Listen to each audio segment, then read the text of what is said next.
Big boss मराठीच्या 5व्या पर्वाचा विजेता व रील स्टार सूरज चव्हाणने नवीन घरात गृहप्रवेश केलाय। सूरज लवकरच लग्न बंधनात अडकणार आहे। त्यापूर्वी तो त्याच्या नवीन घरात राहायला आल्याचं पाहायला मिळालं। सूरज चव्हाणने गृहप्रवेशाचा व्हिडिओ शेअर करून त्याच्या नवीन घराची झलक दाखवली आहे। सूरज रील स्टार म्हणून लोकप्रिय झाला, पण त्याला राहायला घर नव्हतं। तो बिग बॉस मराठीमध्ये असताना उपमुख्यमंत्री अजित पवारांनी त्याला घर बांधून देणार असं म्हटलं होतं। आता वर्षभरात त्याचं नवीन घर तयार झालंय। सूरजने बहिणींबरोबर या घरात गृहप्रवेश केलाय। सूरज चव्हाणने शेअर केलेल्या या व्हिडिओत मोठा हॉल पाहायला मिळतोय। त्याचबरोबर मॉड्युलर किचन, मोठ्या खोल्या दिसत आहेत। घराचा इंटिरियर खूपच सुंदर केलाय। एकूणच सूरजचे हे घर म्हणजे आलिशान बंगलाच वाटतोय। सूरज चव्हाणने शेअर केलेल्या या पोस्टच्या कॅप्शन मध्ये लिहिलं की आज माझ्या नवीन घराचा गृहप्रवेश आहे। आदरणीय अजित पवार दादा, फक्त तुमच्यामुळे माझ्यासारख्या एका सामान्य तरुणाला हक्काचे घर मिळाले। आपण नेहमीच माझ्यासारख्या गोरगरिबाच्या मदतीला येता। यापुढे देखील असेच अनेकांच्या मदतीस याल अशी मला खात्री आहे।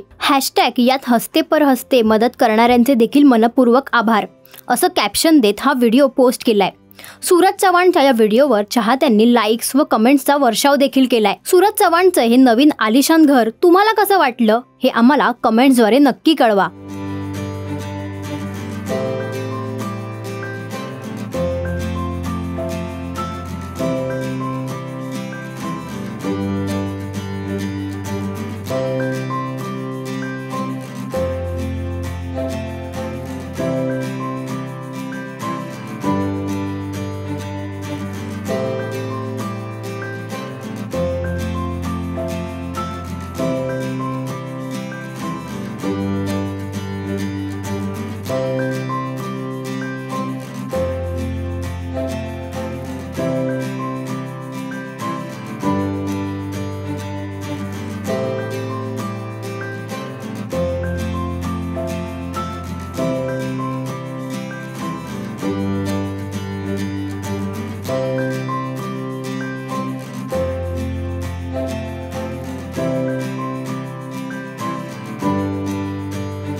मराठी मनोरंजन सृष्टीमधील मालिका, चित्रपट, नाटक तसेच कलाकारांबद्दलच्या नवीन अपडेट्स जाणून घेण्यासाठी नक्की सबस्क्राईब करा इट्स मज्जा मराठी या आपल्या नवीन YouTube चॅनलला।